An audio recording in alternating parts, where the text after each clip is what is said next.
సంక్రాంతి పండుగ అంటే కమ్మలదని, వాళ్ళు పెట్టే తిండి కోసం ఇతరులు ఎదురు చూస్తూ ఉంటారు అని, కమ్మ సంక్రాంతి అని రకరకాలుగా అబ్బో! వివేకము మూసీ నదిలాగా పొంగి పొర్లే ఒక అరవీర భయంకరమైనటువంటి జర్నలిస్ట్ సెలవిచ్చిన తర్వాత ఆఫ్‌కోర్స్ ఈ చెత్త మాటల మీద తీవ్ర విమర్శలొచ్చిన తర్వాత మరుసటి రోజు మళ్ళీ ఆస్కార్ పెర్ఫార్మన్స్ ఇచ్చారావిడ. Oscar performance. నేనంత అవివేకురాలి మాదిరిగా కనిపిస్తున్నానా? అంత వివేకం లేని వాళ్ళ మాదిరిగా కనిపిస్తున్నానా? అసలు వివేకం ఉందని ఎవరమ్మా సామి మీకు చెప్పింది? ఏ కంటెంట్‌లో, ఏ కాంటెక్స్ట్‌లో మళ్ళీ 23 ఏళ్ల జర్నలిజం ఎక్స్‌పీరియన్స్ అంటున్నారు ఆవిడ. 23 ఏళ్ళో లేకుంటే 2, 3 ఏళ్ల కథ పక్కన పెడితే అసలు ఏ అంశం మీద వివేకం ఉందన్నట్లు కనిపించిందో ఆమె నెక్స్ట్ ఒకసారి సెలవిస్తే వినాలనుంది. ఈమెది ఇట్లా అయిపోగానే ఇప్పుడు మళ్ళీ ఆ 2 తొమ్మిదిల ఛానల్ ఉంటాయి. వాళ్ళొచ్చారు. ఏమని? అసలు సంక్రాంతి అంటే కాపులది కదా! కాపులెప్పుడు చెప్పుకోరు అని. ఈ దరిద్రం నేనొక నిర్ణయం మీరే నన్ను ఇనిపిత్తారు గాని వాళ్ళ మొహాలు ఎందుకులే సౌండ్ ఒకటేనండి. ఇది ఫుల్ సర్క్యులేట్ ఇప్పుడు మళ్ళీ. సో ఇనండి. పంట అంటే కాపు. పంట సమృద్ధిగా పండాలంటే కాపు. పంట అంటే కాపు. పంట సమృద్ధిగా పండాలంటే కాపు కాయాలి. కాపు కాసేవాడే కాపు. కాపు లేకుంటే పంట లేదు, పండగ లేదు. కానీ ఎప్పుడు సంక్రాంతిని తమ పండుగగా కాపులు చెప్పుకోలేదు. కాపులు అంటే త్యాగానికి పర్యాయపదం. కాపులు ఎప్పుడు వేరే కులాల వారికి సహాయం చేయడానికి చూస్తారు. అన్ని కులాలను కలుపుకుపోతారు.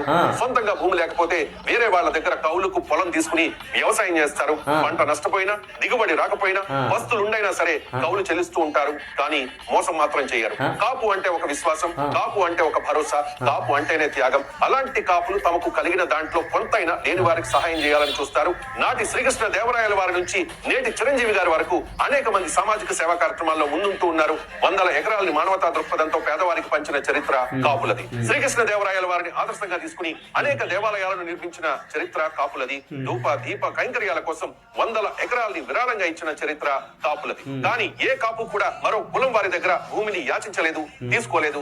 ఎంత సంపాదించినా, ఎంత ఎత్తు ఎదిగినా ఒదిగి ఉండడం కాపుల లక్షణం. కానీ కాపులు ఎప్పుడు తామే గొప్ప అని చెప్పుకోరు. కాపులకు కులాభిమానం ఉంటుందే తప్ప కుల పిచ్చి ఉండదు. కాపు అంటేనే త్యాగం. కాపు అంటేనే కాపు కాసే శక్తి. కాపు అంటేనే ఒక శక్తి. కాపు కాసేవాడి త్యాగం. ఎంత గొప్పగా ఇంకాడినాలండి. ఇప్పటికీ నెత్తి హీట్ ఎక్కిపోతుంది. ఒక రకంగా ఈయన చెబుతున్నది ఏంటంటే కాపు లేకపోతే అసలు సంక్రాంతి లేదు, అయినా కూడా మేము చెప్పుకోం కదా అంటూ ఉన్నారు. అదేదో సినిమాలో డైలాగ్ ఉంటుంది, ఆ కత్తి ఎందుకో జానకి అని. ఆ కత్తి అక్కర్లేదు కానీ మీరు తల ఒక సైడ్ పెద్ద పెద్ద బండలు వేసి ఆంధ్రప్రదేశ్ జనంనెత్తిన ఏంద్రా బాబు ఈ కర్మ. ఈ దరిద్రాలు వెళ్ళాకున్నాం. ఆ జనంనెత్తి మీద నెలకి మీ నెత్తి మీదనే పెట్టుకోండి రా బాబు. ఏంది ఇదంతా? ఓరేని పసుగుల వీళ్ళ పిచ్చనాలా, ఉన్మాదం అనాలా, అవివేకం అనాలా, అజ్ఞానం అనాలా, అసలు వీళ్ళకి ఏం పేర్లు పెట్టాలిరా అయ్యా? యా ఊరు సంతలో దొరికినారా స్వామి వీళ్ళంతా? యా ఊరు సంతలో దొరికినరా? యా సంతలో తప్పిపోయి హైదరాబాద్లో తేలినరా బాబు? లేకపోతే ఈ మీడియా అనే ముసుగులో తేలినరా బాబు? ఏడ తప్పిపోయి వచ్చినారు వీళ్ళంతా? ఏం ఏడారి మనుషులరా? ఏం మాట్లాడతారా స్వామి? కర్మ కాకపోతే